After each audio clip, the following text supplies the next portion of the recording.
സഹോദരങ്ങളെ, നാം ഉള്ളത് അറബി മാസത്തിലെ 7ാമത്തെ മാസമായ റജബ് മാസത്തിലാണ്. റജബ് മാസത്തിൽ നാം പ്രവേശിച്ചിരിക്കുകയാണ്. റജബ് അല്ലാഹു സുബ്ഹാനഹു വ തആല പവിത്രത നൽകിയിട്ടുള്ള, പവിത്രമാക്കിയിട്ടുള്ള മാസങ്ങളിൽ ഒന്നാണ്. ഈ മാസത്തിൽ ഇതിന് പവിത്രതയുണ്ട് എങ്കിലും ഈ മാസത്തിൽ പ്രത്യേകമായ ഒരു നോമ്പോ, പ്രത്യേകമായ ഒരു ദിക്റോ, പ്രത്യേകമായ ഒരു നിസ്കാരമോ റസൂലുള്ളാഹി സ്വല്ലല്ലാഹു അലൈഹി വസല്ലം പഠിപ്പിച്ചിട്ടില്ല എന്നുള്ളതാണ്. എന്തുകൊണ്ടാണ് ഇത് പ്രത്യേകമായിട്ട് അങ്ങനെ ഒന്നുമില്ല എന്ന് പറയുന്നത്? അത് റസൂലുള്ളാഹി സ്വല്ലല്ലാഹു അലൈഹി വസല്ലം അത് പഠിപ്പിച്ചിട്ടില്ല. ഖുർആനിൽ അത് വന്നിട്ടില്ല, ഹദീസുകളിൽ അത് വന്നിട്ടില്ല. ഈ മാസത്തിൽ ഒരു ദിവസത്തിനും ഒരു പ്രത്യേകമായ നോമ്പുണ്ട്, ഒരു പ്രത്യേകമായ നിസ്കാരമുണ്ട്, ഒന്നും തന്നെ റസൂലുള്ളാഹി സ്വല്ലല്ലാഹു അലൈഹി വസല്ലം പഠിപ്പിച്ചു തന്നിട്ടില്ല. മുൻഗാമികളായ ഒരാളും തന്നെ, സ്വഹാബികളിൽപ്പെട്ട ഒരാളും തന്നെ സഹോദരങ്ങളെ ഈ മാസത്തിൽ പ്രത്യേകമായ നോമ്പനുഷ്ഠിക്കുകയോ പ്രത്യേകമായ എന്തെങ്കിലുമൊക്കെ നിസ്കാരങ്ങൾ നിർവഹിക്കുകയോ ചെയ്തിട്ടില്ല. മറിച്ചാണ് പണ്ഡിതന്മാർ പറഞ്ഞിട്ടുള്ളത്. ഏറെ മുൻഗാമികളായിട്ടുള്ള, പൗരാണികരായിട്ടുള്ള പണ്ഡിതന്മാർ തന്നെ ഈ മാസത്തിൽ ചെയ്തു വരുന്ന പല ബിദ്അത്തുകളെയും വളരെ കൃത്യമായി എതിർത്തത് കാണാൻ സാധിക്കും. അൽ ഹാഫിദ് ഇബ്നുൽ ഹജർ അൽ അസ്ഖലാനി റഹിമഹുല്ലാ, ഷാഫിഈ മദ്ഹബുകാരനായ മഹാനായ പണ്ഡിതനാണത്. അദ്ദേഹം പറയുന്നു, ലം യരിദ് ഫീ ഫദ്ദി ശഹ്രി റജബ് വലാ സിയാമിഹി വലാ സിയാമി ശൈഇൻ മിൻഹു മുഅയ്യൻ വലാ ഖിയാമി ലൈലത്തിൻ മഖ്സൂസത്തിൻ ഫീഹി ഹദീസുൻ സഹീഹുൻ. അദ്ദേഹം വളരെ കൃത്യമായി പറയാൻ, റജബ് മാസത്തിന്റെ ശ്രേഷ്ഠതയെ അറിയിക്കുന്ന, ആ മാസത്തിൽ നോമ്പെടുക്കാമെന്ന് അറിയിക്കുന്ന, അല്ല ആ മാസത്തിൽ ഏതെങ്കിലും ഒരു ദിവസത്തിന് പ്രത്യേകമായി നോമ്പെടുക്കാമെന്ന് അറിയിക്കുന്ന, ആ മാസത്തിൽ ഏതെങ്കിലും ഒരു രാവിന് പ്രത്യേകതയുണ്ട്, ആ രാവിൽ പ്രത്യേകമായ നിസ്കാരം നിർവഹിക്കാമെന്ന് അറിയിക്കുന്നതായ ഒന്നും തന്നെ വന്നിട്ടില്ല. ഹദീസുൻ സഹീഹ്, സഹീഹായ ഹദീസുകൾ ഒന്നും തന്നെ വന്നിട്ടില്ല എന്നുള്ളത് അൽ ഹാഫിദ് ഇബ്നു ഹജർ അൽ അസ്ഖലാനി റഹിമഹുല്ലാ അദ്ദേഹം പറയാൻ, സഹോദരങ്ങളെ ശ്രദ്ധിക്കേണ്ട കാര്യമാണ്. ഹദീസ് സ്വഹീഹായാൽ മാത്രമേ ഇബാദത്തുകൾക്ക് അത് സാധുവാവുകയുള്ളൂ, അത് ശരിയാവുകയുള്ളൂ എന്ന അടിസ്ഥാനം കൂടി സഹോദരങ്ങളെ അദ്ദേഹം വളരെ കൃത്യമായി പറയാൻ. അതേപോലെ തന്നെ അൽ ഹാഫിദ് ഇബ്നു റജബ് അൽ ഹംബലി റഹിമഹുല്ലാ അദ്ദേഹം പറയുന്നുണ്ട്, ലം യസിഹ ഫീ ഫദ്ലി സൗമി റജബ് ബിഖുസൂസിഹി ഷൈഉൻ അനി നബി സല്ലല്ലാഹു അലൈഹി വസല്ലം വലാ അൻ അസ്ഹാബിഹി. നബി സല്ലല്ലാഹു അലൈഹി വസല്ലമയിൽ നിന്നോ അതുപോലെ തന്നെ സ്വഹാബികളിൽ നിന്നോ റജബ് മാസത്തിന്റെ പ്രത്യേകത അറിയിക്കുന്ന, ശ്രേഷ്ഠത ഉണർത്തുന്ന, ആ മാസത്തിൽ പ്രത്യേകമായ നോമ്പുണ്ടെന്ന് അറിയിക്കുന്നതായ ഒരു കാര്യവും സ്ഥിരപ്പെട്ടു വന്നിട്ടില്ല, സ്വഹീഹായി വന്നിട്ടില്ല എന്നുള്ളത് അൽ ഹാഫിദ് ഇബ്നു റജബ് അൽ ഹംബലി റഹിമഹുല്ലാ അദ്ദേഹം കൂടി പറയാൻ. സഹോദരങ്ങളെ, ഇതിൽ നിന്നൊക്കെ നമ്മൾ മനസ്സിലാക്കേണ്ട കാര്യം എന്താണ്? അങ്ങനെ പ്രത്യേകമായ നോമ്പ് ഈ മാസത്തിൽ വന്നിട്ടില്ല. അതുകൊണ്ട് സാധാരണഗതിയിൽ തിങ്കളാഴ്ചയും വ്യാഴാഴ്ചയും നോമ്പെടുത്തു പോരുന്നവരുണ്ടാകും, മാസത്തിലെ 3 ദിവസങ്ങളിൽ നോമ്പെടുത്തു പോരുന്നവരുണ്ടാകും, അതുപോലെ ഖളാ ഉള്ള, കഴിഞ്ഞ റമദാനിലോ മറ്റോ ഒക്കെ ഖളാ ഉള്ള നോമ്പെടുത്തു വിട്ടാനുള്ളവരുണ്ടാകും. അവർക്കൊക്കെ അതാവാവുന്നതാണ്. അതല്ല, ഖളാ വിട്ടുന്ന ആളുകൾ പ്രത്യേകം ശ്രദ്ധിക്കേണ്ടതുണ്ട്. റമദാനിന് മുന്നേ ആയി ഇനി 2 മാസമല്ലാതെ അവർക്ക് മറ്റൊന്നുമില്ല. അതുകൊണ്ട് വളരെ കൃത്യമായി മനസ്സിലാക്കുക, പ്രത്യേകമായ നോമ്പോ പ്രത്യേകമായ ഒന്നും തന്നെ ഈ മാസത്തിൽ ഇല്ല എന്നുള്ളത് സഹോദരങ്ങളെ മനസ്സിലാക്കേണ്ട കാര്യമാണ്. 3ാമത്തെ കാര്യം, അതൊരു പ്രത്യേക നിസ്കാരം ഈ മാസത്തിൽ പ്രചരിച്ചു വരുന്നുണ്ട്. സലാത്തു റഗായിബ്, റഗായിബ് നിസ്കാരം എന്ന് പറഞ്ഞ് ആളുകൾ ചില പ്രത്യേക നിസ്കാരം, അത് പറയപ്പെടുന്നത് റജബ് മാസത്തിൽ, ഈ മാസത്തിലെ ആദ്യത്തെ വെള്ളിയാഴ്ച രാവ് അഥവാ ആ വ്യാഴാഴ്ചയുടെ മഗ്രിബിന്റെയും ഇശയുടെയും ഇടയിൽ വെച്ച് നിർവഹിക്കുന്ന 12 റക്അത്ത് നിസ്കാരത്തിനാണ് സലാത്തു റഗായിബ് എന്ന് പറയുന്നത്. എന്നാൽ സഹോദരങ്ങളെ, ഈ നിസ്കാരത്തിനും മേൽ പറഞ്ഞതുപോലെ യാതൊരു തെളിവും നമുക്കില്ല എന്ന് കാണാൻ സാധിക്കും. ഹിജ്റ 520 മരണപ്പെട്ട മഹാനായ ഇമാം അബൂബക്കർ തുർത്തൂഷി റഹിമഹുല്ലാ അദ്ദേഹം പറയുന്നത് കാണാൻ സാധിക്കും, സലാത്തു റജബിൻ ലം തഹദുസ് ഇൻദനാ ബിബൈത്തുൽ മഖ്ദിസ് ഇല്ലാ ബഅദ സനത 80 و400 ഹിജ്റ വമാ കുന്നാ റഅയ്നാഹാ വലാ സമിഅനാ ബിഹാ ഖബ്ല ദാലിക്. അദ്ദേഹം ബൈത്തുൽ മഖ്ദിസിന്റെ അടുക്കൽ താമസിച്ചിട്ടുള്ള മഹാനായ പണ്ഡിതനാണ്. അദ്ദേഹം പറയാൻ, നമ്മുടെ അടുക്കൽ ബൈത്തുൽ മഖ്ദിസിൽ ഇതാ റജബ് മാസത്തിലുള്ള ഒരു പ്രത്യേക നിസ്കാരം അത് ഹിജ്റ 480 ശേഷമല്ലാതെ അങ്ങനെ ഒന്നും വന്നിട്ടില്ല. വമാ കുന്നാ റഅയ്നാഹാ വലാ സമിഅനാഹാ ബിഹാ ഖബ്ല ദാലിക്. അതിനു മുമ്പ് ഞങ്ങൾ അതിനെക്കുറിച്ച് കേട്ടിട്ട് പോലുമില്ല, അതിനു മുമ്പ് അങ്ങനെ ഒരു നിസ്കാരം ഒരാൾ നിർവഹിക്കുന്നതായിട്ട് നമ്മൾ കണ്ടിട്ട് പോലുമില്ല എന്ന് മഹാനായ ഇമാം അബൂബക്കർ തുർത്തൂഷി റഹിമഹുല്ലാ അദ്ദേഹം പറയാൻ. നോക്കൂ സഹോദരങ്ങളെ, എപ്പോഴാണ് വന്നിട്ടുള്ളത്? അത് വെറും ഹിജ്റ 480-ലാണ്.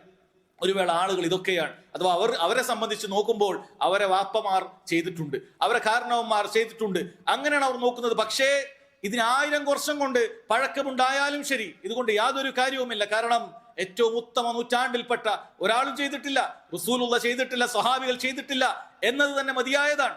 എന്നാൽ നോക്കൂ സഹോദരങ്ങളെ, കേവലം ഹിജ്റ 480 ശേഷം ആരൊക്കെയോ ഉണ്ടാക്കിവിട്ട ഒരു നിസ്കാരം മാത്രമാണ്. എന്നിട്ട് ഇന്നും മുസ്ലിയാക്കന്മാർ ഇത് ജനങ്ങളെ പഠിപ്പിച്ചുകൊണ്ടിരിക്കുകയാണ്. ഇന്നും മഹാന്മാരായ പണ്ഡിതന്മാർ, അതോ അവർ കൂടി അംഗീകരിക്കേണ്ടതായ, അവർ പോലും ഞങ്ങൾ ഇന്ന മദ്ഹബുകാരാണെന്ന് പറയുന്ന ആ മദ്ഹബുകളിലൊക്കെയുള്ള പണ്ഡിതന്മാർ ഇതിനെതിർത്തതിന് ശേഷവും സഹോദരങ്ങളെ അവരിത് പ്രചരിപ്പിച്ചുകൊണ്ടേയിരിക്കുകയാണ്. അൽ ഹാഫിദ് നവവി റഹിമഹുല്ലാ സലാത്തുർ റഗായിബിനെ കുറിച്ച് വിശദമായിട്ട് തന്നെ അദ്ദേഹം പറഞ്ഞിട്ടുണ്ട്. അദ്ദേഹം പറഞ്ഞതിന്റെ ചുരുക്കം അദ്ദേഹം പറയുന്നത് കാണാം: ഹിയ ബിദ്അത്തുൻ ഖബീഹത്തുൻ മുൻകറത്തുൻ അശദ്ദു ഇൻകാർ. ശക്തമായി എതിർക്കപ്പെടേണ്ട വളരെ മോശപ്പെട്ട ബിദ്അത്താണിത് എന്നാണ് സഹോദരങ്ങളെ സലാത്തുർ റഗായിബിനെ കുറിച്ച് ആര് പറഞ്ഞത്? അൽ ഹാഫിദ് നവവി, രണ്ടാം ഷാഫിഈ എന്നറിയപ്പെടുന്ന അൽ ഹാഫിദ് നവവി റഹിമഹുല്ലാ. അദ്ദേഹം ഒന്നുകൂടി ശക്തമായി സ്വഹീഹ് മുസ്ലിമിന് അദ്ദേഹത്തിന് ഒരു വിശദീകരണമുണ്ട്. അദ്ദേഹം അതിൽ കൃത്യമായി പറയുന്നു: ഖാതലല്ലാഹു വാളിഅഹാ വമുഖ്തറഅഹാ. ഈ നോമ്പിനെ കൊണ്ടുവന്നവനെ അല്ലാഹു സുബ്ഹാനഹു വ തആല അവനെ നശിപ്പിക്കട്ടെ. ഫഇന്നഹാ ബിദ്അത്തുൻ മുൻകറ മിനൽ ബിദ്അല്ലതി ഹിയ ളലാല വജഹാല. കാരണം തീർച്ചയായും അങ്ങേയറ്റം വഴികേടും വിവരക്കേടുമായ വെറുക്കപ്പെട്ട ബിദ്അത്താകുന്നു ഇത് എന്നാണ് അൽ ഹാഫിദ് നവവി റഹിമഹുല്ലാ അദ്ദേഹം പറഞ്ഞത്. എന്താണ് ഈ മഹാന്മാരായ പണ്ഡിതന്മാർ പറയുന്നത്? എന്തിനെ കുറിച്ചാണ് അവർ പറയുന്നത്? എന്തിനെ കുറിച്ചാണ്? ഒരു നിസ്കാരത്തെ കുറിച്ചാണ്. അല്ലെ, ആളുകൾ പലപ്പോഴും പല കാര്യങ്ങളും പറയുമ്പോഴും ഇപ്പോഴും അവർക്ക് തലയിൽ ഉൾക്കൊള്ളാൻ പറ്റാത്തതായ കാര്യമാണ്. അതല്ലെങ്കിൽ മുസ്ലിയാക്കന്മാർ മുടന്ത ന്യായങ്ങൾ പറയുന്ന കാര്യമാണ്. എന്താണ് ഇതിലൊരു പ്രശ്നം? നിസ്കാരത്തിൽ എന്താണ് പ്രശ്നം? നല്ലതല്ലേ? 12 റക്അത്തല്ലേ? ഖുൽ ഹുവല്ലാഹു അഹദല്ലേ ഓതുന്നത്? നല്ല നിസ്കാരമല്ലേ? സുജൂദില്ലേ? റുക്കൂ ഇല്ലേ?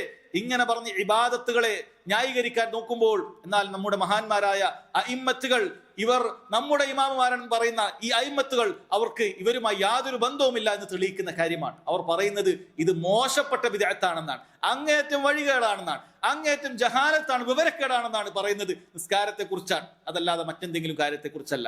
മോഷണത്തെ കുറിച്ചോ വ്യഭിചാരത്തെ കുറിച്ചോ അതല്ലെങ്കിൽ ആ രൂപത്തിൽ എന്തെങ്കിലുമൊക്കെ അബദ്ധങ്ങളെ കുറിച്ചല്ല ഈ പറയുന്ന ആളുകൾ ഉണ്ടാക്കിയ നിസ്കാരം. കാരണം ദീനിൽ സഹോദരങ്ങളെ, ദീൻ പഠിച്ച മഹാന്മാരായ പണ്ഡിതന്മാർക്കറിയാം, റസൂലുള്ളാഹി സ്വല്ലല്ലാഹു അലൈഹി വസല്ലം കാണിച്ചു തരാത്ത ഒരു അമൽ ഒരാൾ ഉണ്ടാക്കി കഴിഞ്ഞാൽ അത് തള്ളിപ്പോകുന്നതാണ്. അങ്ങനെ ഒരാൾ ഉണ്ടാക്കി അതുകൊണ്ട് മുന്നോട്ട് പോകുകയാണെങ്കിൽ അവന്റെ ഖിയാമത്ത് നാൾ അത് വളരെ ഗൗരവമുള്ളതായിരിക്കും എന്നവർക്കറിയുന്നത് കൊണ്ടാണ് പറയുന്നത്. അൽ ഹാഫിദ് ഇബ്നു റജബ് അദ്ദേഹത്തിന്റെ ലതായിഫുൽ മആരിഫിൽ അദ്ദേഹം പറയുന്നുണ്ട്: അൽ അഹാദീസുൽ മർവിയ ഫി ഫദ്ലി സ്വലാത്തി റഗായിബ് ഫി അവ്വൽ ജുമഅത്തിൻ മിൻ ശഹ്രി റജബ് കദിബുൻ വബാതിലുൻ ലാ തസിഹ്. ഇതാ റജബിന്റെ ആദ്യത്തെ ജുമുഅ രാത്രിയിൽ നിർവഹിക്കപ്പെടുന്ന സ്വലാത്തു റഗായിബ് എന്ന് പറയുന്ന നിസ്കാരമുണ്ടല്ലോ, ഇതുമായി ബന്ധപ്പെട്ട് വന്നിട്ടുള്ള ഹദീസുകൾ ഉണ്ടല്ലോ, ഇതെല്ലാം തന്നെ ഒന്നുകിൽ കളവാണ്, ബാത്തിലാണ്, ഒന്നും തന്നെ സ്ഥിരപ്പെട്ട കാര്യമില്ല എന്ന് മഹാന്മാരായ പണ്ഡിതന്മാർ പറഞ്ഞു തരികയാണ്. സഹോദരങ്ങളെ, ഇവിടെ നമ്മൾ മനസ്സിലാക്കേണ്ട പ്രധാനപ്പെട്ട കാര്യം നിങ്ങളൊന്ന് ചിന്തിച്ചു നോക്കൂ.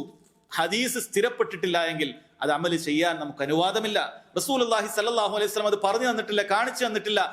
ഏറ്റവും ശ്രേഷ്ഠരായ സ്വഹാബികൾക്ക് ഇതിനെക്കുറിച്ച് അറിവില്ല എങ്കിൽ പിന്നീട് എങ്ങനെയാണ് ഏതെങ്കിലും ഒക്കെ നൂറ്റാണ്ടിൽ വന്ന ആരെങ്കിലും ഒക്കെ ഉണ്ടാക്കിയിട്ടുള്ള ഇന്ന കിതാബിലുണ്ട്, ഇന്ന സ്ഥലത്ത് പറഞ്ഞിട്ടുണ്ട് എന്ന് പറഞ്ഞിട്ട് അതൊരു അമലാക്കാൻ സാധിക്കുക?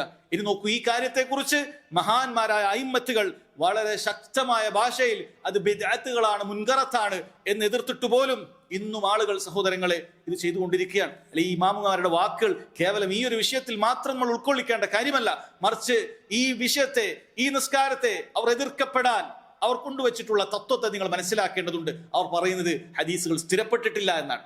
അതല്ലാതെ അവർ സ്ഥിരപ്പെടാത്ത ഹദീസുകൾ കൊണ്ട് അമല് ചെയ്യാമെന്ന് പറഞ്ഞിട്ടില്ല. ഇനി രണ്ടാമത്തെ കാര്യം, അവരൊരിക്കലും തന്നെ സഹോദരങ്ങളെ ഇത് നിസ്കാരമല്ലേ, ഇതൊരു അമലല്ലേ, മറ്റെന്തെങ്കിലുമൊക്കെ മോശപ്പെട്ട കാര്യമൊന്നും അല്ലല്ലോ, നിസ്കാരം നേരത്തെ തന്നെ ദീനിലൊക്കെ ഉള്ളതല്ലേ, ഒരാൾക്ക് എപ്പോ വേണമെങ്കിലും ഈ 2 രണ്ടക്കാലത്ത് സുന്നത്ത് നിസ്കരിക്കാലോ അന്നൊക്കെ കൂട്ടി എന്നൊക്കെ ന്യായങ്ങൾ പറഞ്ഞിട്ട് ഇത് ബിദ്അത്തുൻ ഹസനയാണ്, നല്ല ബിദ്അത്താണ് എന്ന വാദം സഹോദരങ്ങൾ ഈ പണ്ഡിതന്മാർ ആർക്കും പറഞ്ഞിട്ടില്ല, ആരും പറഞ്ഞിട്ടില്ല. എന്തേ ഇവർ പറയാത്തത്? ഇത് ബിദ്അത്തുൻ ഹസനയാണ്. അല്ലെ, നബിദിനം കഴിക്കുന്ന സമയത്ത് അതല്ലെങ്കിൽ ആ രൂപത്തിൽ എന്തെങ്കിലുമൊക്കെ മിഅ്റാജിന്റെ നോമ്പെടുക്കുന്ന സമയത്ത് നമ്മൾ പറയുമ്പോൾ അവർ പറയാറുണ്ടല്ലോ ഇത് ബിദ്അത്തുൻ ഹസനയാണ്, ഇതിനെന്ത് തെറ്റാണുള്ളത്, നോമ്പല്ലേ, നിസ്കാരമല്ലേ, അതല്ലെങ്കിൽ ആ രൂപത്തിൽ എന്തെങ്കിലുമൊക്കെ നബിയോടുള്ള സ്നേഹം കൊണ്ടുള്ള പരിപാടിയല്ലേ എന്നൊക്കെ പറയുമ്പോൾ അവർക്ക് ഇതിനെയും അങ്ങനെ ന്യായീകരിക്കാമല്ലോ. ബിദ്അത്തുൻ ഹസനയിൽ ഇതിൽ എന്താണ് കുഴപ്പം?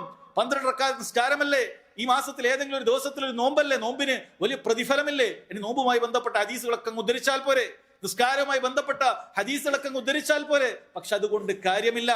നീ നേരത്തെ ദീനിൽ സ്ഥിരപ്പെട്ട നോമ്പാകട്ടെ, അതുപോലെ നിസ്കാരമാകട്ടെ, അതൊരു പ്രത്യേക ദിവസം നീ നിശ്ചയിച്ചാൽ, അതൊരു പ്രത്യേക സമയം നീ നിശ്ചയിച്ചാൽ, അതൊരു പ്രത്യേക എണ്ണവും വണ്ണവും നീ നിശ്ചയിച്ചാൽ നീ ദീനിൽ പുതുതായി കാര്യങ്ങൾ കടത്തിക്കൂട്ടിയിരിക്കുന്നു. അങ്ങനെയുള്ള ആളുകളുടെ വിധി മൻ അഹ്ദസ ഫീ അംരിനാ ഹാദാ മാ ലൈസ മിൻഹു ഫഹുവ റദ്ദുൻ. ആരെങ്കിലും നമ്മുടെ കൽപ്പനയില്ലാത്ത കാര്യം ദീനിൽ പുതുതായി കൊണ്ടുവന്നാൽ അത് തള്ളപ്പെടുന്നതാണ്. മൻ ആമില അമലൻ ലൈസ അലൈഹി അംറുനാ ഫഹുവ റദ്ദുൻ. ആരെങ്കിലും ഈ ദീനിലില്ലാത്ത നമ്മുടെ കൽപ്പനയില്ലാത്ത കാര്യം പുതുതായി പ്രവർത്തിച്ചാൽ അത് തള്ളപ്പെടുന്നതാണ്. അതുകൊണ്ട് ബിദ്അത്ത് ഉണ്ടാക്കിയവനാണെങ്കിലും ശരി, അത് പറഞ്ഞു തന്നവനാണെങ്കിലും ശരി, അത് പറഞ്ഞത് കേട്ടിട്ട് എങ്ങനെയെങ്കിലും ഒക്കെ തെളിവൊന്നും അന്വേഷിക്കാതെ അതനുസരിച്ച് പ്രവർത്തിക്കുന്നവനാണെങ്കിലും ശരി, എല്ലാം ഗൗരവമുള്ള കാര്യം തന്നെയാണ് ചെയ്തിരിക്കുന്നത്. അല്ലാഹു സുബ്ഹാനഹു വ തആല അവരിൽ നിന്നും അത് സ്വീകരിക്കുകയില്ല എന്നല്ല, അവർക്ക് നാളെ വലിയ ശിക്ഷയായിരിക്കും നൽകുക. കാരണം അവൻ അള്ളാഹുവിനെ വെല്ലുവിളിക്കുകയാണ്.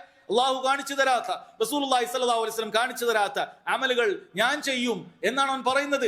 ആരാണ് അള്ളാഹുവിന്റെ ശരീഅത്തിൽ ഒരു ദീനിൽ ഇല്ലാത്തൊരു കാര്യം കൊണ്ടുവരാൻ അവൻ അനുവാദം നൽകിയിട്ടുള്ളത്? അവൻ ചിന്തിക്കേണ്ട കാര്യമാണ്. അതുപോലെ തന്നെ സഹോദരങ്ങളെ, ഈ മാസത്ത് പ്രത്യേകമായി അതിനെ ആദരിച്ചുകൊണ്ട് നോമ്പെടുക്കുക എന്നുള്ളത് യഥാർത്ഥത്തിൽ ജാഹിലിയത്തിൽ ഉണ്ടായിരുന്നു എന്നുള്ളതാണ്. ജാഹിലിയത്തിൽ ഉണ്ടായിരുന്നു. മഹാനായ ഇബ്നുൽ ഹുർ റഹിമഹുല്ലാ അദ്ദേഹം പറയുന്നത് നോക്കൂ, റഅയ്തു ഉമർ ഇബ്നുൽ ഖത്താബ്, ഞാൻ ഉമർ ഇബ്നുൽ ഖത്താബ് റളിയല്ലാഹു അൻഹുവിനെ കണ്ടിട്ടുണ്ട്. യദ്രിബു അക്കുഫൻ നാസി ഫി റജബിൻ ഹത്താ യദഊഹാ ഫിൽ ജിഫാൻ. അദ്ദേഹം റജബ് മാസത്തിൽ ആരെങ്കിലും ഒക്കെ നോമ്പെടുക്കാതെ നോമ്പായിട്ട് ഇങ്ങനെ നിന്ന് കഴിഞ്ഞാൽ അദ്ദേഹം കൈ പിടിച്ചുകൊണ്ട് ഭക്ഷണപാത്രത്തിൽ അദ്ദേഹത്തിന്റെ കൈ വെപ്പിക്കും. എന്നിട്ട് അദ്ദേഹം പറയും, കുലു, ഭക്ഷണം കഴിക്ക്. ഫൈനമാ ഹുവ ശഹ്റുൻ കാന യുഅല്ലിമുഹു അഹ്ലുൽ ജാഹിലിയ്യ. ഇത് ജാഹിലിയത്തിലെ ആളുകൾ മഹത്വം കൊണ്ടുവന്നിട്ടുള്ള ഒരു മാസമാണ്. അവരാണ് ഈ മാസത്തിന് പ്രത്യേകമായി കണ്ടുകൊണ്ട് പ്രത്യേക ദിവസത്തിൽ നോമ്പെടുക്കൽ. അങ്ങനെ നോമ്പെടുക്കരുത് എന്നുള്ളത് ആരാണ് പറയുന്നത്? സഹോദരങ്ങളെ, ഉമർ ഇബ്നുൽ ഖത്താബ് റളിയല്ലാഹു അൻഹു പറയുകയും ചെയ്യുകയാണ്. അതുകൊണ്ട് വളരെ കൃത്യമായി മനസ്സിലാക്കുക. ഉമർ റളിയല്ലാഹു അൻഹു ഒരിക്കൽ ചിന്തിച്ചിട്ട്, നോമ്പല്ലേ, അത് ആളുകൾ ജാഹിലിയത്തിൽ ചെയ്താൽ എന്താണ്? നമ്മൾ നല്ല നിയ്യത്തിലല്ലേ, നമ്മൾ നല്ല അള്ളാഹുലേക്ക് അടുക്കാമെന്നുള്ള ഉദ്ദേശത്തിലല്ലേ, നോമ്പല്ലേ എന്ന ഒരു എക്സ്ക്യൂസ് ഉമർ ഇബ്നുൽ ഖത്താബ് റളിയല്ലാഹു അൻഹു കൊടുത്തിട്ടില്ല എന്നുള്ളത് സഹോദരങ്ങളെ മനസ്സിലാക്കണം. അതുകൊണ്ട് ദീനിന്റെ അടിസ്ഥാനങ്ങൾ മനസ്സിലാക്കണം. ദീൻ എന്ന് പറഞ്ഞാൽ ഏതെങ്കിലും മുസ്ലിയാക്കന്മാരോ അതല്ലെങ്കിൽ ഏതെങ്കിലും പാളക്കിതാബിലോ നമുക്ക് അതുകൊണ്ട് അത് കേട്ടു മാത്രം, അത് വായിച്ചു മാത്രം ഉൾക്കൊണ്ട് ജീവിക്കാനുള്ളതല്ല. മറിച്ച് ദീൻ എന്ന് പറഞ്ഞാൽ قال الله وقال رسول الله صلى الله عليه وسلم وما قال اصحاب رسول الله صلى الله عليه وسلم. അല്ലാഹു പറഞ്ഞതാണ് ഖുർആനിൽ വേണം, റസൂലുള്ളാഹി സ്വല്ലല്ലാഹു അലൈഹി വസല്ലം ഹദീസിൽ സ്ഥിരപ്പെടണം. എന്നാൽ റസൂൽ പറഞ്ഞു നമുക്ക് ഉറപ്പിക്കാൻ പറ്റുള്ളൂ. അതല്ലെങ്കിൽ സ്വഹാബികൾ അത് ചെയ്ത് കാണിച്ചു തരേണ്ടതുണ്ട്. അതുകൊണ്ട് സഹോദരങ്ങളെ, വളരെ ഗൗരവത്തിൽ കാര്യങ്ങൾ മനസ്സിലാക്കുക. അല്ലാഹു സുബ്ഹാനഹു വ തആല മനസ്സിലാക്കാനുള്ള തൗഫീഖ് നൽകുമാറാകട്ടെ.